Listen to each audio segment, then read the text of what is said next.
சிந்தனை பாதுகாப்பிற்கான சாபியகா சேனல் மற்றும் மாவநிலை ஷரஃபியா அரபு கல்லூரி வழங்கும் ஆன்லைன் மூலமான பாடநெறி. தலைப்பு இமாம் முஸனி ரஹ்மத்துல்லாஹ் அவர்களின் ஷரஹ் சுன்னா நூலுக்கான விளக்க உரை.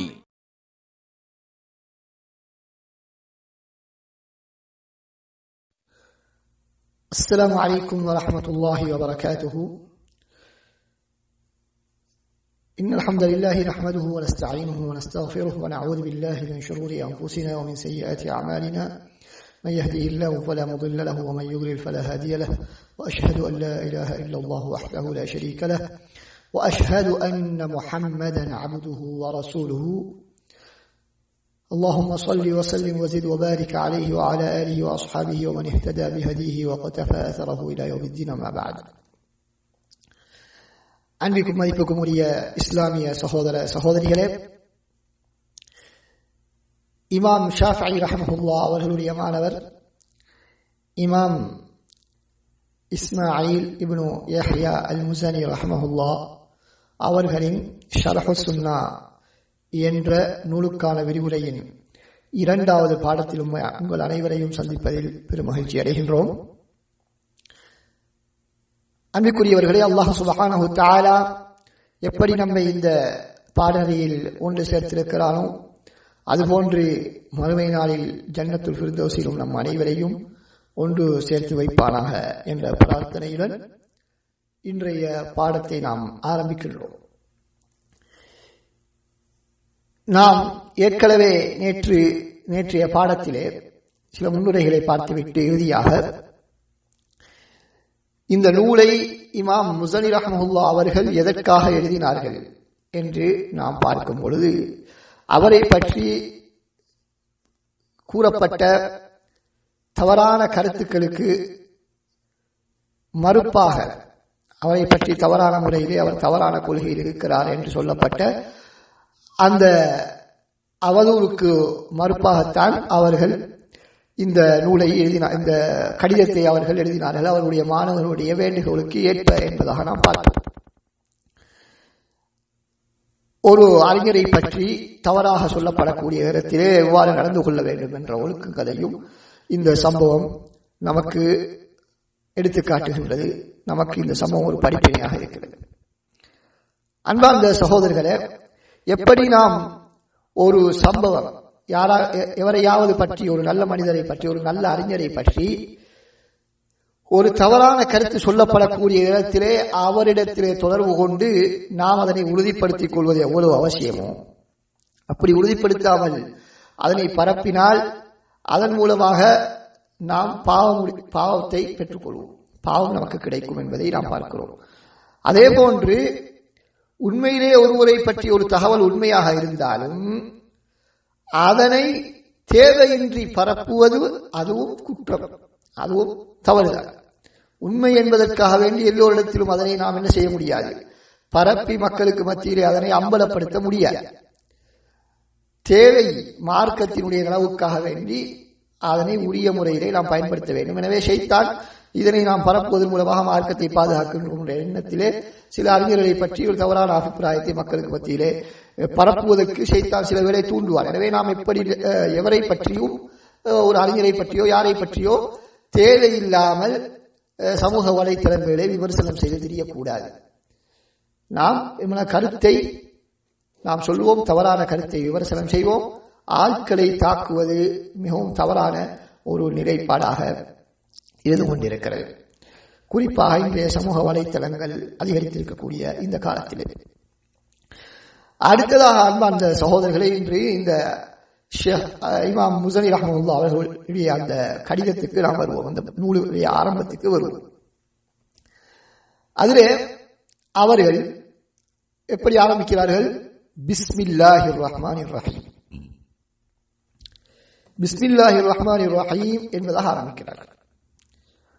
பிஸ்மில்லாஹிர் ரஹ்மானிர் ரஹீம் என்று சொன்னால் அதனுடைய கருத்து என்ன? எல்லோருக்கும் தெரிந்த விஷயம். அளவற்ற அருள் அன்பாளன் கருணை காட்டுபவரான அல்லாஹ்வின் பெயரால் என்பது அதனுடைய கருத்து. அதுக்கு பின்னால் ஓதுகின்றேனா அல்லது எதனை செய்கிறேன் என்பதை நாம் செய்யக்கூடிய அந்த காரியத்தை வைத்து நாம் அதனை தீர்மானித்துக் கொள்ளலாம். அப்ப இந்த இடத்துல நான் இந்த கடிதத்தை எழுதுகின்றேன் என்ற கருத்தை நாம் கொடுக்கலாம். அளவற்ற அன்பாளன் கருணை காட்டுவோனான அல்லாஹ்வின் பெயரால் இந்த கடிதத்தை எழுதுகின்றேன் என்பதுதான் அதனுடைய கருத்து என்பதாக நாம் புரிந்து கொள்ளலாம். அடுத்ததாக அன்பார்ந்த சகோதரர்களே, இந்த ஆசிரியர் முஸனி ரஹ்மத்துல்லாஹி அவர்கள் பிஸ்மில்லாஹிர் ரஹ்மானிர் ரஹீம் என்பதை கொண்டு தனது கடிதத்தை ஆரம்பிப்பதனுடைய காரணம் என்ன என்று பார்க்கும்பொழுது உங்களுக்கு தெரியும், அல் குர்ஆன் பல சூறாக்களை பிஸ்மில்லை கொண்டு ஆரம்பித்திருக்கிறது. அதே போன்று ரசூல் ஸல்லல்லாஹு அலைஹி வஸல்லம் அவர்கள் தனது கடிதங்களிலே பிஸ்மில்லாஹிர் ரஹ்மானிர் ரஹீம் என்பதாகத்தான் எழுதினார்கள். ஆரம்பத்திலே பிஸ்மில்லை கொண்டுதான் ரசூலுல்லாஹ்வுடைய கடிதங்கள் ஆரம்பிக்கப்பட்டிருந்தன. ஆனால் அல்ஹம்துலில்லாஹ் என்ற நாம் வளமையாக உரைகளுடைய ஆரம்பத்திலே குறிப்பிடக்கூடிய அல்ஹம்துலில்லாஹ் அல்ஹம்துலில்லாஹி நஹ்மதுஹு வ நஸ்தஈனுஹு என்பது போன்ற அந்த வார்த்தைகளை கொண்டு ஆரம்பிக்கப்படவில்லை. இந்த நூலை ஆசிரியர் ஆரம்பிக்கவில்லை. ரசூலுல்லாஹ்வுடைய கடிதங்களை அப்படி ஆரம்பிக்கவில்லை.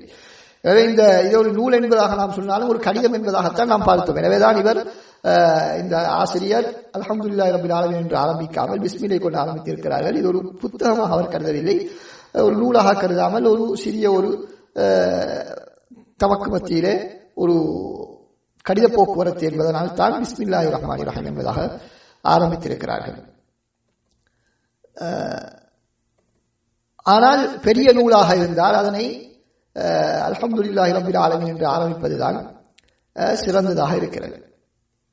ஆனாலும் இன்னும் சில அறிஞர்கள் நூட்களை கூட பிஸ்மில்லாஹிர் ரஹ்மானிர் ரஹீம் என்பதை கொண்டுதான் ஆரம்பித்திருக்கிறார்கள். இமாம் புகாரி ரஹ்மத்துல்லாஹி அவர்களுடைய ஸஹீஹுல் புகாரியிலே அல்ஹம்துலில்லாஹி ரப்பில் ஆலமீன் என்றெல்லாம் ஆரம்பிக்கவில்லை, பிஸ்மில்லை கொண்டுதான் ஆரம்பித்திருக்கிறார்கள். அதே போல இமாம் அஹ்மது ரஹ்மத்துல்லாஹி அவர்கள் தனது முஸ்னத் என்ற நூல், அதே போல இமாம் அப்துர் ரஸாக் ரஹ்மத்துல்லாஹி தனது முஸன்னஃப் என்ற நூல், இவைகளிலே அவர்கள் பிஸ்மில்லாஹிர் ரஹ்மானிர் ரஹீம் என்றுதான் ஆரம்பித்திருக்கிறார்கள். இது போன்று இன்னும் பல அறிஞர்கள் அப்படித்தான் ஆரம்பித்திருக்கிறார்கள். எனவே இதிலிருந்து நாம் தெரிந்து கொள்ள வேண்டிய விடயம் என்னவென்று சொன்னால், நாம் ஒரு நூலை எழுதும் பொழுதோ அல்லது ஒரு கடிதத்தை எழுதும் பொழுதோ அல்லாஹ்வுடைய பெயரை கொண்டு ஆரம்பிப்பது முக்கியம். அது பிஸ்மில்லாஹிர் ரஹ்மானிர் ரஹீமாக இருக்கலாம் அல்லது அல்ஹம்துலில்லாஹ் ஸலாத்து வஸ்ஸலாமு அலா ரசூலில்லாஹ் என்பதாக இருக்கலாம். எப்படி அல்லாஹ்வுடைய பெயரை கொண்டு தான் நாம் ஆரம்பிக்க வேண்டும் என்பதை இந்த இடத்திலே நாம் புரிந்து கொள்ள வேண்டும். ஆனால் அது பிஸ்மில்லை கொண்டு ஆரம்பிப்பதா அல்லது அல்ஹம்துலில்லாஹ் கொண்டு ஆரம்பிப்பதா என்று சொன்னால் அதிலே எங்களுக்கு சுதந்திரம் இருக்கிறது என்பதை நாம் பார்த்துக் கொள்ள முடியும். ஆனால் சுன்னா கடிதங்களை பிஸ்மில்லாஹிர் ரஹ்மானிர் ரஹீம் என்று ஆரம்பிப்பதுதான் சுன்னாவாக இருக்கிறது என்பதை நாம் ஏற்கனவே கூறிய சில ஆதாரங்களின் மூலமாக புரிந்து கொள்ள முடியும். ஆசிரியர் என்ன சொல்கிறார்? அஸமனல்லாஹு வ இய்யாக்கும் பித்தக்வா வ வஃபகனா வ இய்யாக்கும் லிமுவாஃபகத்தில் ஹுதா. அல்லாஹ் தஆலா எம்மையும் உங்களையும் இறையச்சத்தை கொண்டு பாதுகாப்பானாக. வ வஃபகனா வ இய்யாக்கும் லிமுவாஃபகத்தில் ஹுதா, எங்களுக்கும் உங்களுக்கும் நேர்வழியை அடையக்கூடிய பாக்கியத்தை தருவாராக என்று முதலாவதாக துஆ செய்கிறார். அதுக்கு பின்னால் என்ன சொல்கிறார்? அம்மா பஅத். அம்மா பஅத் என்றால் அதற்கு பின்னால் என்று அர்த்தம். அம்மா பஅத் என்பது ஃபஸ்லுல் ஹிதாப் என்பதாக அரபியிலே சொல்வார்கள். அதற்கு பேர் ஃபஸ்லுல் ஹிதாப். அல்லாஹ்வை புகழ்ந்துவிட்டு அடுத்ததாக நமது பேச்சை ஆரம்பிப்பதற்கு இடையிலே வரக்கூடிய ஒரு பிரிவு, அதனால் தான் ஃபஸ்லுல் ஹிதாப் என்பதாக அதற்கு சொல்லப்படும். வபாத் என்பதாகவும் பயன்படுத்துவார்கள். ஆனால் குர்ஆன் ஹதீஸ்களிலே நாம் அம்மா பாத் என்பதாகத்தான் பார்க்க முடியும். ஆசிரியர் சொல்கிறார், فإنك سألتني أن أوضح لك من السنة أمرا تصبر نفسك على التمسك به. இதுல சொல்லப்படக்கூடிய விடயம் என்ன?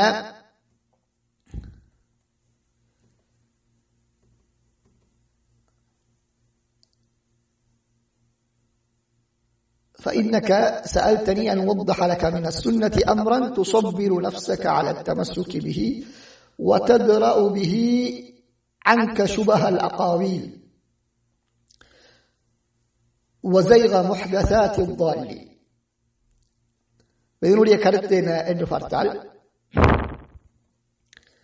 சுன்னாவை பற்றி பிடிப்பதில் உன்னை உறுதிப்படுத்திக் கொள்வதற்கும் சந்தேகத்துக்கிடமான பேச்சுக்கள் மற்றும்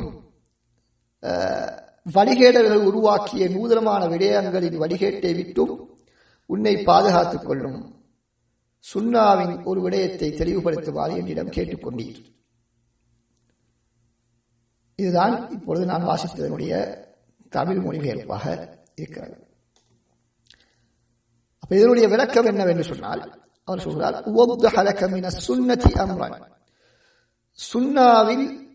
சுன்னாவை தெளிவுபடுத்துமாறு என்னிடத்தில் வேண்டிக் கொண்டீர். சுன்னாவை தெளிவுபடுத்துமாறு வேண்டிக் கொண்டீர். எங்களுக்கு தெரியும், ஏற்கனவே அவருடைய இந்த நூல் எழுதுவதற்கான காரணம் ஏற்கனவே அவருடைய அகீதா சம்பந்தமான சில நிலைப்பாடுகளில் ஏற்பட்ட கருத்து வேற்றுமைதான் இந்த கடிதத்தை அவர் எழுதுவதற்கான காரணம். அப்ப எனவே இப்ப இந்த அகீதாவுடைய பிரச்சனை சம்பந்தமாக அவர் எழுதும் பொழுது அதனை சுன்னா என்பதாக இந்த இடத்திலே குறிப்பிட்டிருக்கிறார். சுன்னா என்பதாக அவர் குறிப்பிட்டிருக்கிறார். அப்ப எனவேதான் அதுக்கு ஷரஹு சுன்னா என்ற பெயரையும் இந்த நூலுக்கு வைக்கப்பட்டிருக்கிறது.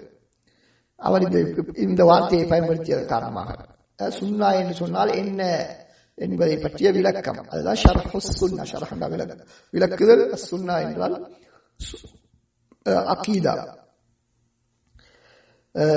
இமாம் இப்னு ரஜப் ரஹ்மத்துல்லாஹி அவர்கள் குறிப்பிடுகிறார்கள், தனது கஷ்ஃபுல் குர்பா ஃபி வஸ்ஃபி அஹ்லில் குர்பா என்ற நூலிலே அவர்கள் தெளிவுபடுத்துகிறார்கள், அறிஞர்களிடத்திலே பல அறிஞர்களிடத்தில் சுன்னா என்பதனுடைய கருத்து முராது ஹாஉலாஇல் அஇம்மத்தி பிஸ்ஸுன்னா, சுன்னா என்ற வார்த்தையை பல அறிஞர்கள் பயன்படுத்தியதனுடைய கருத்து என்னவென்றால், தரீகத்து நபி ஸல்லல்லாஹு அலைஹி வஸல்லம் அல்லதி கான அலைஹா ஹுவ வ அஸ்ஹாபுஹு அஸ்ஸாலிமஹ் மினஷ் ஷுபஹாத்தி வஷ்ஷஹவாத்.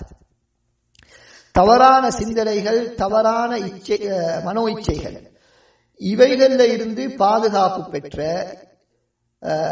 ரசூல் ஸல்லல்லாஹு அலைஹி வஸல்லம் அவர்களுடைய தோழர்களுடைய வழிமுறை, அதுக்குத்தான் சுன்னா என்பதாக சொல்லப்படும்.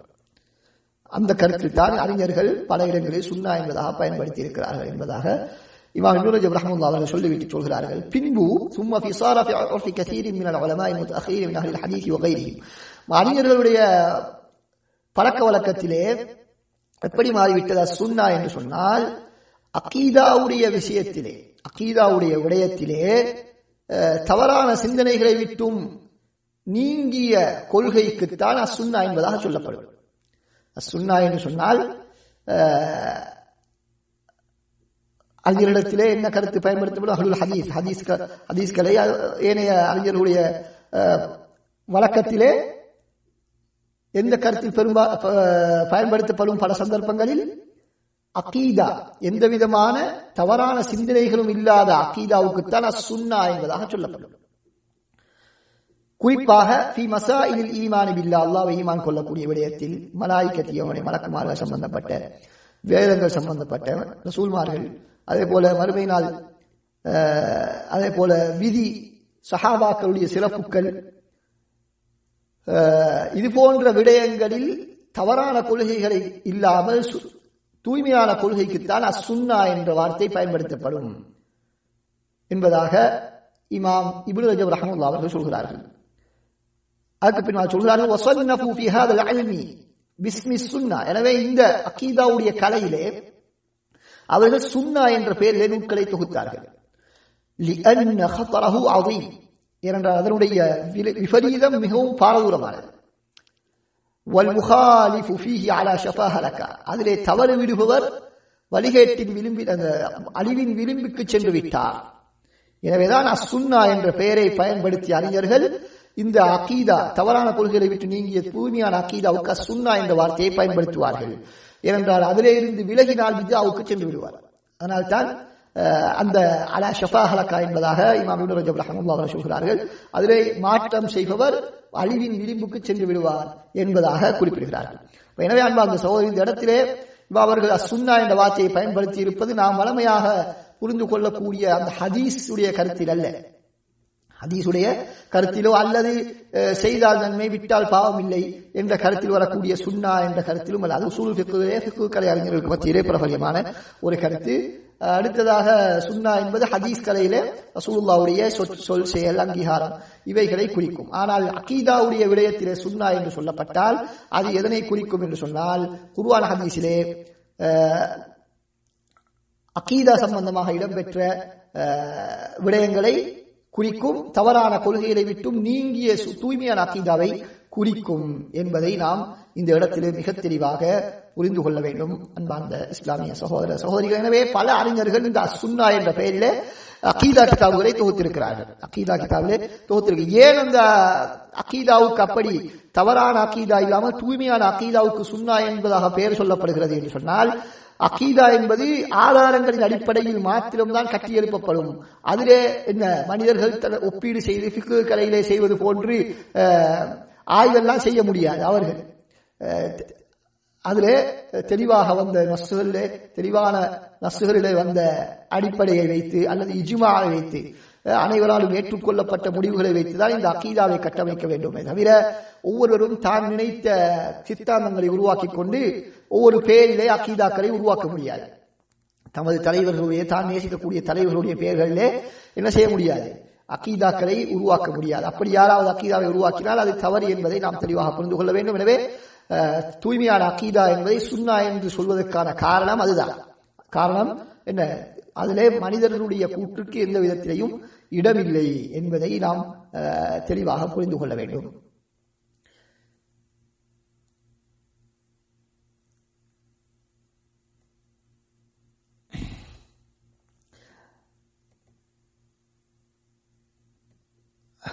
அடுத்ததாக இந்த இடத்திலே நாம் ஏற்கனவே சொன்னோம், ஆசிரியர் பிஸ்மில்லாஹிர் ரஹ்மானிர் ரஹீம் என்று சொன்னதற்கு பின்னால் அஸமன அல்லாஹு வ இய்யாக்கும் பித்தக்வா என்பதாக துஆ செய்திருக்கிறார். என்ன துஆ? எங்களையும் உங்களையும் அல்லாஹ் சுப்ஹானஹு வ தஆலா இந்த தக்வாவை கொண்டு உள்ளச்சத்தை கொண்டு பாதுகாப்பானாக என்ற ஒரு பிரார்த்தனை. ஏன் அவ்வாறு செய்திருக்கிறார் என்று சொன்னால், குழப்பங்கள், பிரச்சனைகள், மனோ இச்சைகள் அங்கே காணப்படுகின்றன என்பதை அவர் உணர்த்துவதற்காகத்தான் என்னை சொல்லி இருக்கிறார். அந்த பிரச்சனைகளிலிருந்து அல்லாஹ் தஆலா என்னை தக்வாவை கொண்டு பாதுகாப்பானாக. எனவே இப்படியான குழப்பங்கள், சிந்தனை குழப்பங்கள் இருக்கக்கூடிய சந்தர்ப்பத்திலே நாம் அல்லாஹ்விடத்திலே ஒதுங்க வேண்டும். அப்பொழுதுதான் நமக்கு பாதுகாப்பு கிடைக்கும். நமது திறமையிலும் அறிவிலும் மாத்திரம் நாம் தங்கி வழிகட்டிலிருந்து தப்ப முடியுமா என்று கேட்டால் முடியாது. மாற்றமாக அல்லாஹ்வுடைய உதவி நமக்கு வேண்டும் என்பதனால் தான் இந்த ஆசிரியர் ஆரம்பத்திலே துஆ செய்து ஆரம்பிக்கிறார்.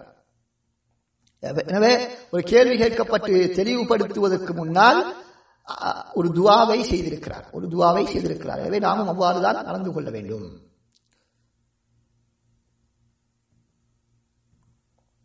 அடுத்ததாக அன்பார்ந்த சகோதரர்களே, ஆசிரியர் என்ன சொல்கிறார்?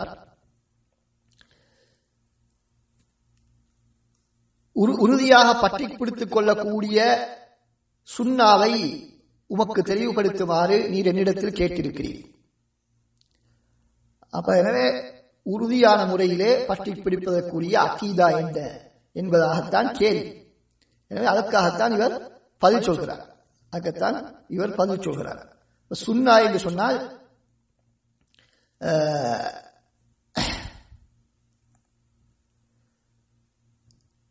இந்த இடத்திலே நாம் ஏற்கனவே சொன்னோம், அகீதாவை உள்ளடக்கும்.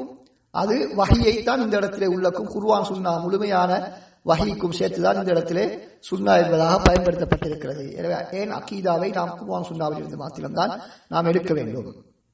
சுன்னாவும் எப்படி குர்ஆன் வஹியோ அதே போல வஹி என்பதை நாம் அறிந்து வைத்திருக்கிறோம். அல்லாஹ் தஆலா சூரா நஜ்முடைய 3 முதல் 4வது வசனம் வரை வமா யம்திகு அனில் ஹவா இன் ஹுவ இல்லா வஹ்யுன் யூஹா என்பதாக அல்லாஹ் தஆலா சொல்கிறார். ரசூலுல்லாஹ் மனோ இச்சையின்படி பேச மாட்டார்கள், அது வஹியாகத்தான் இருக்கும் என்பதாக அல் குர்ஆன் குறிப்பிடுகிறது. அல்லாஹ் தஆலா குர்ஆனிலே ஹிக்மா என்பதாக சொல்லியிருக்கிறார். ஹிக்மா என்பதாக அந்த ஹதீஸை குறிப்பிட்டிருக்கிறார்.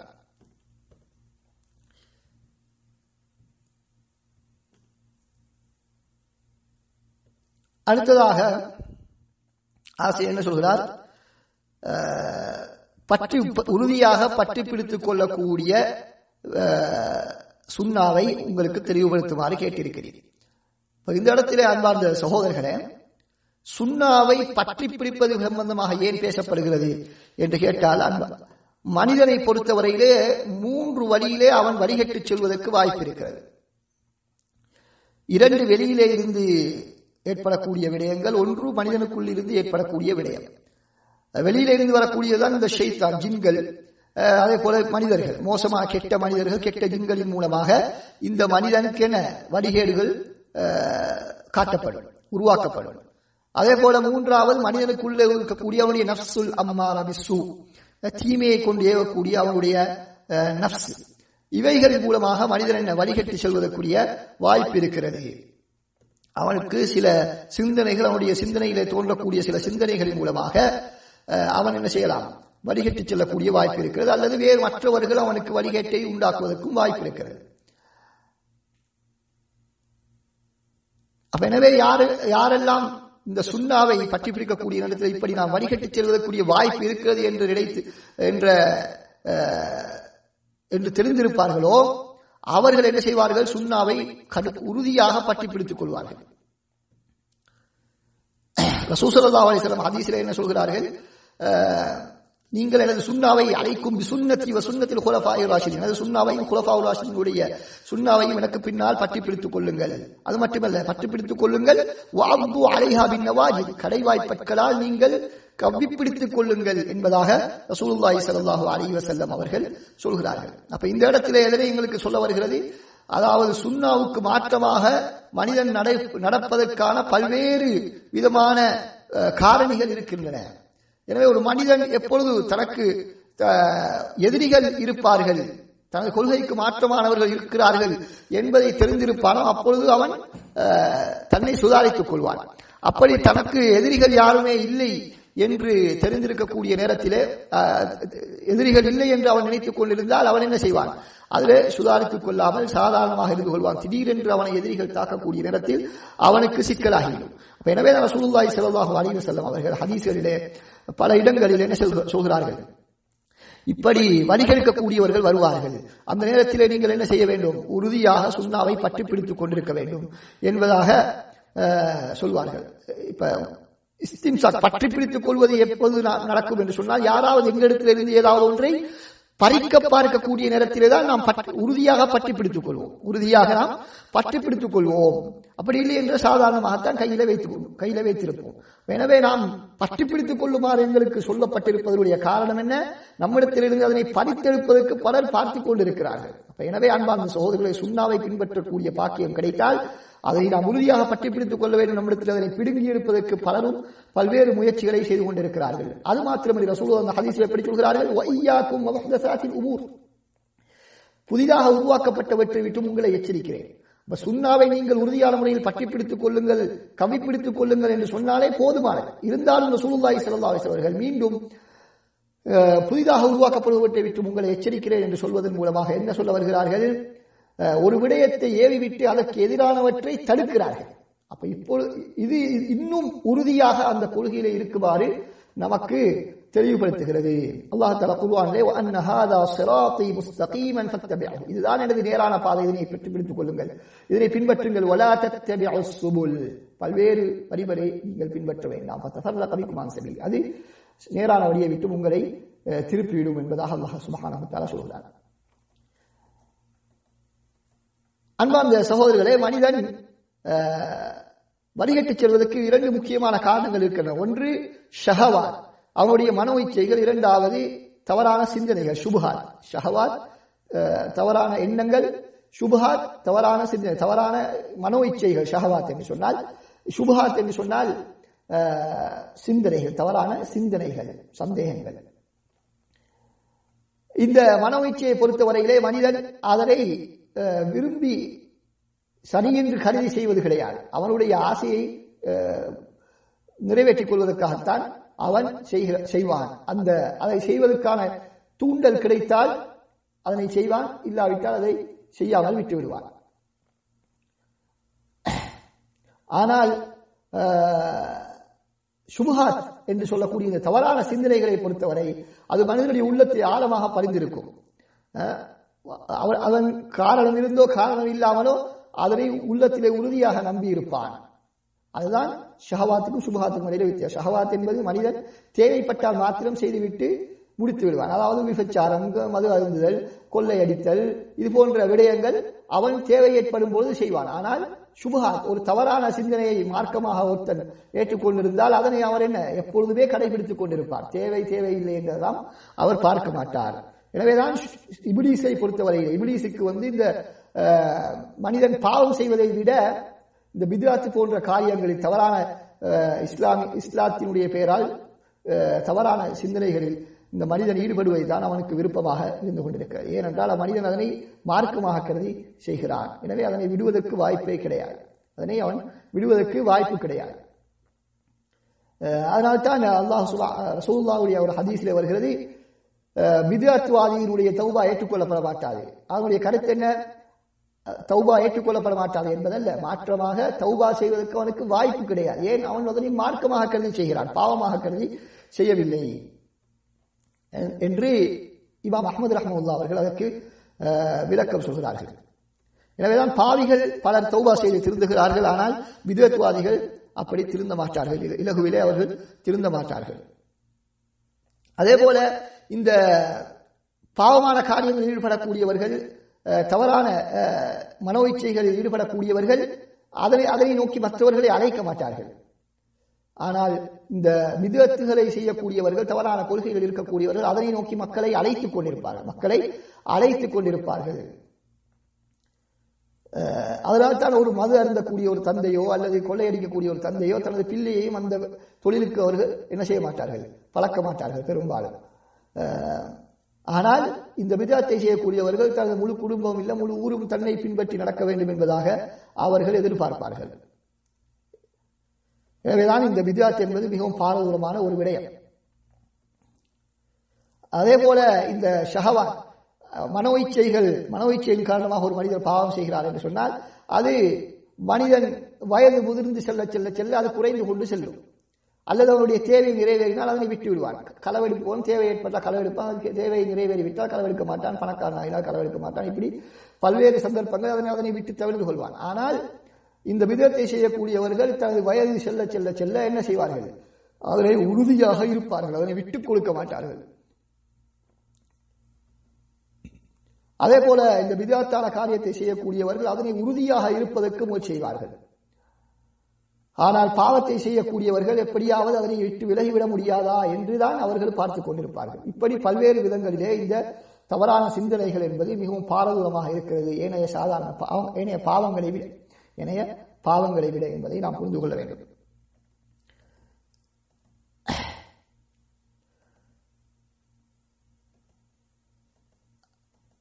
அதனால் தான் ரசூலுல்லாஹி ஸல்லல்லாஹு அலைஹி வஸல்லம் ஒரு ஹதீஸிலே சொல்கிறார், லா தஸாலு த்வாயிஃபத்து மின் உம்மத்தி வாஹிதீன அலல் ஹக். இந்த சமுதாயத்தில் ஒரு கூட்டம் இருப்பார்கள், அவர்கள் சத்தியத்திலே நிலைத்திருப்பார்கள். லா யதுர்ருஹும் மன் காலஹும், அவர்களுக்கு மாற்றம் செய்யக்கூடியவர்களால் அவர்களுக்கு எந்த தீங்கும் நிகழ மாட்டாது. வலா மன் ஹதலஹும், அவர்களை கைவிட்டவர்கள் மூலமாக அவர்களுக்கு எந்த விதமான தீங்கும் நிகழ மாட்டாது கியாமத் நாள் வரைக்கும் என்பதாக சொன்னார்கள். இந்த இடத்தில் ரசூலுல்லாஹி ஸல்லல்லாஹு அலைஹி வஸல்லம் அவர்கள் இரண்டு விடயங்களை குறிப்பிடுகிறார்கள். அந்த சத்தியத்தில் இருப்பவர்களுக்கு மாற்றம் செய்பவர்களையும் அவர்களை கைவிடுபவர்களையும் பற்றி அல்லாஹ் நபி அவர்கள் சொல்கிறார்கள். மாற்றம் செய்பவர்கள் என்று சொன்னால் என்ன? அவர்களுக்கு மாற்றமான கருத்திலே இருக்கக்கூடியவர்கள், மாற்றுக் கொள்கையிலே இருப்பவர்கள் மூலமாக அவர்கள் ஒரு நாளும் என்ன செய்ய மாட்டார்கள், பின்வாங்க மாட்டார்கள், சத்தியத்தில் இருப்பவர்கள். அடுத்ததாக வலாமன் ஹதலஹும், அவர்களை கைவிடுபவர்களை பார்த்தும் அவர்கள் என்ன செய்ய மாட்டார்கள், பின்வாங்க மாட்டார்கள். அப்படி என்றால் என்ன? அவர்களுடனே இருந்து கொண்டு என்ன செய்வது, அவர்களுக்கு குடிபறிப்பது. சத்தியவாதிகளுடன் இருந்து கொண்டே அவர்களுக்கு மாற்றமான கருத்துக்களை கூறுவது. இவர்களின் மூலமாகவும் அவர்களுடைய கருத்துக்களையும் அவர்கள் ஏற்றுக்கொண்டு வழிகட்டி செல்ல மாட்டார்கள். எனவே அதுதான் மிகவும் பாரதூரமானது. தனது மாற்று கருத்திலே உள்ளவரை பார்த்து யாரும் ஒரு நாளும் வழிகட்டி செல்வது கிடையாது. மாற்றமாக தமக்கு மத்தியிலே இருக்கக்கூடிய ஒருவர் ஒரு புதிய கருத்தை, தவறான கருத்தை சொன்னால் சில வேளை என்ன, பலர் அதை கேட்டு செயற்படுவதற்கு வாய்ப்பு இருக்கிறது. ஆனால் சத்தியத்தில் இருக்கக்கூடியவர்கள், தமக்கு மத்தியிலே உள்ளவர்கள் யாராவது அவர்களை கைவிட்டு புதிய கொள்கைக்கு சென்றாலும் அதிலேயும் அவர்கள் என்ன செய்ய மாட்டார்கள், மாறிவிட மாட்டார்கள் என்பதாக ரசூலுல்லாஹி ஸல்லல்லாஹு அலைஹி வஸல்லம் அந்த ஹதீஸிலே சொல்கிறார்கள். இன்ஷா அல்லாஹ் அடுத்த வகுப்பிலே எஞ்சிய பகுதியினுடைய விளக்கத்தை இன்ஷா அல்லாஹ் நாம் பார்க்கலாம். வஆகிரு தஅவானா அல்ஹம்துலில்லாஹி ரப்பில் ஆலமீன். வஸ்ஸலாமு அலைக்கும் வரஹ்மத்துல்லாஹி வபரகாத்துஹு.